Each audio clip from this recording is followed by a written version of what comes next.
არსებობს ინფორმაციები, რომლებსაც გვერდს აუვლი. მიზესთა და მიზესთა გამო უკრაინის გარშემო მიმდინარე პროცესებს გულისხმობ და ინფორმაციებს უკრაინიდან და არა მხოლოდ უკრაინიდან, არამედ რუსეთიდანაც. გვერდს აუვლი, იმიტომ რომ ყოველდღიურობად იქცა ის, რაზეც გინდა რომ ყურადღება გაამახვილო, რა საკვირველია, მაგრამ გუშინაც ეგ ამბავი ხდებოდა, გუშინწინაც ამგვარი ამბავი ხდებოდა და ერთი და იგივე რამეს ხომ ვერ ისაუბრებ, მაგრამ აი რა მნიშვნელობა აქვს ამას. ამიტომ გიწევს, იმდენად ბევრი რამ ხდება უკრაინის გარშემო და უკრაინაში, რომ გიწევს ნაკლებად მნიშვნელოვანი, მაგრამ ნაკლებად მნიშვნელოვანი ინფორმაციების ყურადღების მიღმა დატოვება. მაგალითად, სამარის ოლქში ნოვოსიმეიკინოსში აფეთქდა Wildberries-ის საწყობი და ეს მორიგი აფეთქება Wildberries-ის საწყობისა. ეხლა თუ ვიტყვით, მე რამდენია ეს Wildberries-ის საწყობთა შორის აფეთქებულიო, თუ ვიტყვით, დავითვალოთ 1 2 3 4 5 6 7 8 9 10 11 არის 25-დან აფეთქებული. ანუ Wildberries-ის საწყობი მთელი მოსკოვის, მთელი რუსეთის მასშტაბით არის ბევრი, ყველაზე დიდი ჯერ არ არის აფეთქებული, გეტყვით სად? კერძოდ 250,000 კვადრატული მეტრია. ეს არის მოსკოვის ოლქში, კალედინოში, მაგრამ მეორე მაგალითად 230,000 კვადრატული მეტრი რაც არის ელექტროსტალი ასევე მოსკოვის ოლქში, ან მაგალითად მესამე შუშარიში 170,000 კვადრატული მეტრი რაც არის, მეოთხე კრასნოდარში 150,000 კვადრატული მეტრი რაც არის კი არა, რაც იყო, ისინი უკვე აფეთქებულია 116,000 კვადრატულ მეტრიანი, უკაცრავად ხო არ მეშლება. მოდის ვიხდი, მოკლედ ესე იგი რაღაც სხვა, აი 44,000-იანი, 55,000-იანი, 173,000-იანი, 52,000-იანი, 80 ასე შემდეგ და ასე შემდეგ 120,000-იანი Wildberries-ის ცენტრები. რატო ანადგურებს უკრაინა ამ Wildberries? იმიტომ რომ Wildberries-ი, ისევე როგორც სხვა ამგვარი საწყობები, ამგვარი კომპანიები, ეხმარებიან რუსეთს ამ ჯოჯოხეთური ომის წარმოებაში, მაგრამ აქ იგითხარით, რომ შეიძლება გამოგრჩეს ეს, გამოტოვო ეს ინფორმაცია, აღარ ისაუბრო ამაზე, იმიტომ რომ გუშინწინაც მოხდა, დიახ, თუ მოსკოვის ოლქში არსებული ყველაზე დიდი საწყობი აფეთქდება, ცხადია ისაუბრებ ამ თემაზე, მაგრამ აი თუ რაღაცა 47,000 კვადრატული მეტრიანი საწყობი აფეთქდება, შეიძლება ყურადღება აღარც გაამახვილო. ეს ძალიან მნიშვნელოვანი ამბავია. ნოვოსიმეიკინოში ამოხდარი ამბავი. ასევე მნიშვნელოვანი ამბავია, რას ამბობს ამ ყველაფერთან და ზოგადად ომთან დაკავშირებით პრეზიდენტი ზელენსკი. პრეზიდენტი ზელენსკის სიტყვა ალბათ მაინც გასვლებას მივცემდოთ, ვიტყვი რომ ყველაზე ავტორიტეტული პირის, ან ერთ-ერთი ყველაზე ავტორიტეტული პირის სიტყვა სოფლიოში გადაწყვეტილების მიმღებ პირთა შორის მისი სიტყვა ყველაზე ან ერთ-ერთი ყველაზე მძიმე წონიანია, მძიმე წონოსანი პოლიტიკოსია თავად პრეზიდენტი ზელენსკი.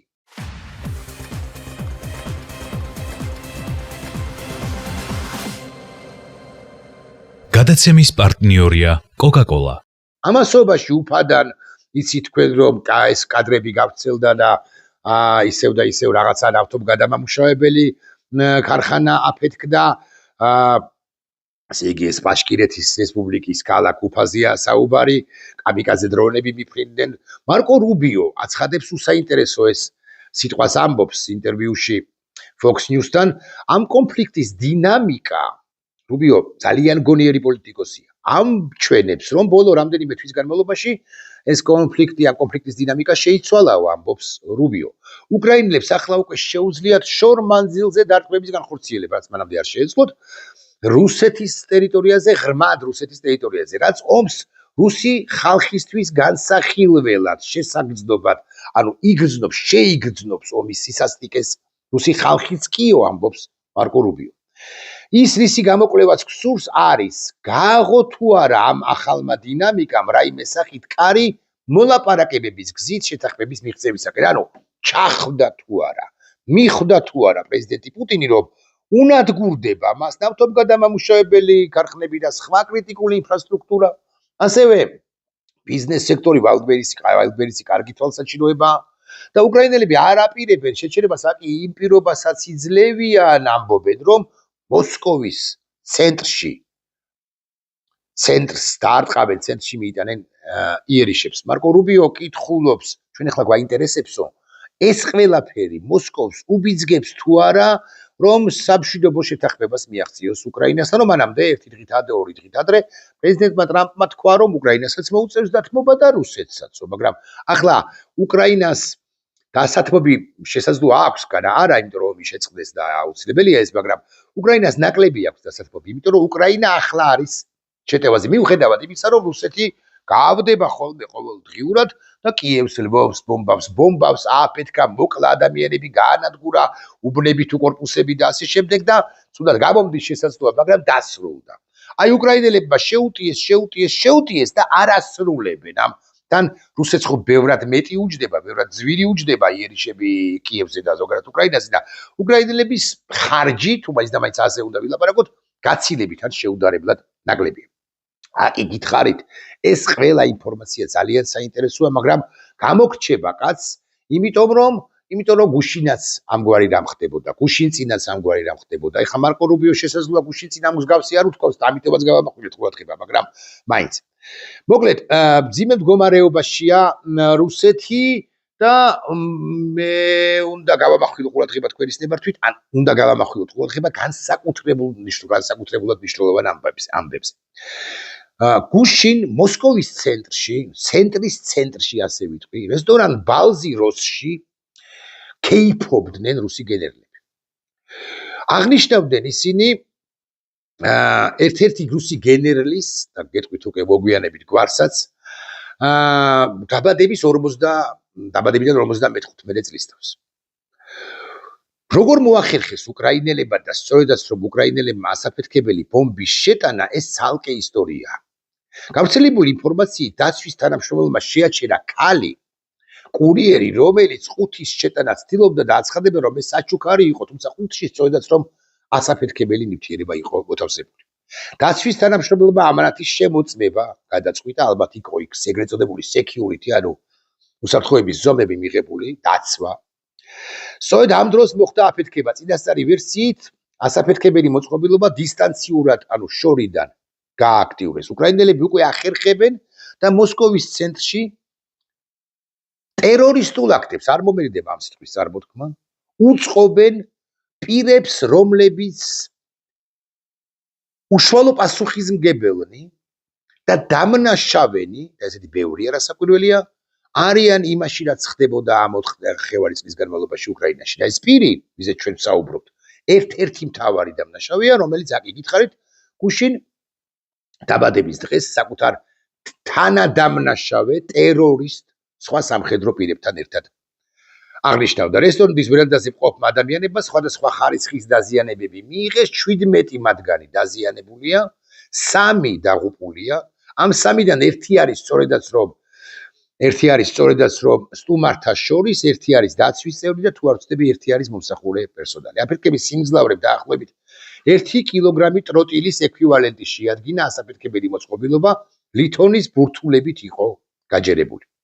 ეს არის ძალიან მაგარი ამბავი, ხო, აი როგორ შეიძლება მიესალმო ტერორისტულ აქტს, მაგრამ როდესაც რუსეთი აპირებს შენს მკვლელობას მოკლას, შენგანაც ყველა მით უმეტეს კონკრეტული დამნაშავეების მიმართ თუ მისამართით თუ კონკრეტული დამნაშავეების მთვის ყველაფერი მოსულა, მათ შორის ეგრეთ წოდებული ტერორისტული აქტები და უკრაინელებმა აკი ეს გააკეთეს კიდეც.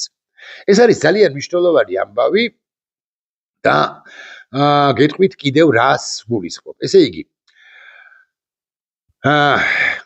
ბოდიში ამ რესტორანი ბალზი როსში, სადაც აფეთქება მოხდა, რუსეთის საჰაერო კოსმოსური ძალების მთავარსარდალი ალექსანდრ ჩაიკო თავის 55 დაბადების დღეს აღნიშნავდა.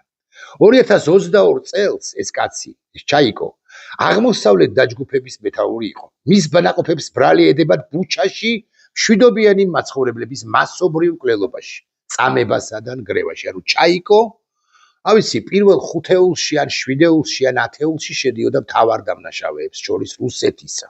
სამხედროებს და პოლიტიკურ ხელმძღვანელობას გულისხმობ. მთავარზე მთავარი, ან უპირველესი დამნაშავე რასაკვირველია პრეზიდენტი პუტინი. ამით იმის თქმა მინდა, რომ უკრაინელები ყველას მისწვდებიან ეს გადაწყვეტილება სტრატეგიულ დონეზე. პრეზიდენტ ზელენსკის დონეზე ასე ვიტყვი. უკვე მიღებულია, რომ ყველა კონკრეტული პირი იდენტიფიცირებულია, ვინც ჩაიდინა დანაშაული უკრაინის წინააღმდეგ ბუჩაში, ხოსტომილში, ირპენში, მარიუპოლში, ხარკოვში, ხერსონში, კიევში, სხვაგან და მათი განადგურება მოხდება. რესტორან ბალზი როსიში აფეთქება მოხდა 13 ადამიანი, აქ იგითხარით ემსხვერპლა მეთქი, 15 რეალურად კი 17 დაშავდა.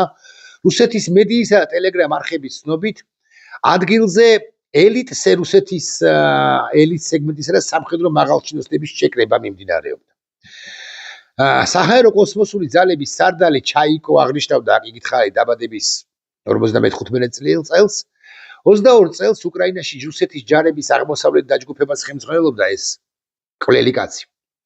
ამავე დღეს დაბადების დღე აქვს სხვა ცნობილ რუს გენერლებსაც 106-ე საჰაერო სადესანტო დივიზიის ყოფილ მეთაურს გენერალ-მაიორ ვლადიმერ სულივერსტოვს, რომელიც ერთ-ერთი მთავარი დამნაშავეა უკრაინის წინააღმდეგ ომში და ადამიანების და კაცობრიობის წინაშე დანაშაულშიც კი შეიძლება მიედავო მას, რომელიც 22 წელს კიევზე იერიშს ხელმძღვანელობდა და თავდაცვის სამინისტროს სატრანსპორტო უზრუნველყოფის დეპარტამენტის უფროსს, ვინმე გენერალ-ლეიტენანტ ალექსანდრე იაროშევიჩსაც აქვს დაბადების დღე. მე გარწმუნებთ, რომ ამ პირებს, ხსენებულ ორ პირს, ბოლოს ვინც დავასახელე, მათაც მისწვდება. მოდი ასე ვიტყვით, თქვენი ხდებართვით ზელენსკის მთავრობა და თუ დაკონკრეტება გინდათ ბუდანოვი და SBU და უკრაინის შეერაღებული ძალები. სამართალდამცავები რუსეთისა მომხდარზე რამდენიმე სავარაუდო ვერსიას განიხილავდნენ, აქ იგითხარით. ერთ-ერთი იყო, რომ აი რაღაცა ბუნებრივი აირი აფეთქდა, თუმცა დადასტურდა, რომ ეს კაცი სწორედასწორ ტერორისტულ აქტს შეეწირა. ახლა მე გაკითხებით. ცხადია, მნიშვნელოვანია ყურადღების გამახვილება სხვა საკითხებზე რუსეთის ბაშკირეთის რესპუბლიკაში, ქალაქ უფაში უკრაინული კამიკაძე დრონების მიფრენაზე. ცხადია, მნიშვნელოვანია, რომ ასე მაგალითად ყველაზე ცნობილმა და ავტორიტეტულმა რუსულმა სამხედრო პროპაგანდისტურმა არხმა რიბარმა ფაქტობრივად დაადასტურა რუსულ არმიაში არსებული ახალი პრობლემა. მისი თქმით, ამ რიბარის თქმით, რუსული დანაყოფები არა მხოლოდ აგრძელებენ დროშების ჩასობის, როგორი პრაქტიკა აქვს იცით, ჩაასობენ დროშას. მე ამ ტერიტორიაზე შედიან უკრაინელები, ბრუნდებიან უკრაინები, ამოვარჭობენ ამ დროშას და რაღაც ოღონდ მანამდე რუსები იღებენ ფოტოს და უგზავნიან კრემლს, აი ეს ავიღეთ. რუსეთი, რომელსაც შეეძლო ყოფილიყო უმძლავრესი სახელმწიფო დღეს, მართლაც ეს სახელმწიფო, ზემძლავრი სახელმწიფო, კრამატორსკის ჭაობში ჩაიხჩო და ჩარჩა მეთქი ასე ვიტყვი. კარგი, თუ დაუბრუნდეთ თავარ თემას, მოკლედ ესეთი კი მნიშვნელოვანია, მაგრამ მაინც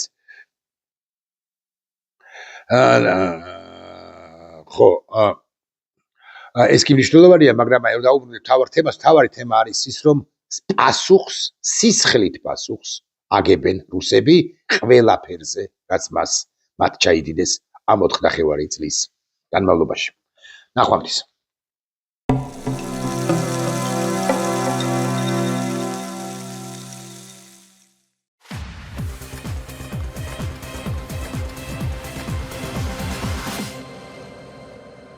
გადაცემის პარტნიორია კოკაკოლა.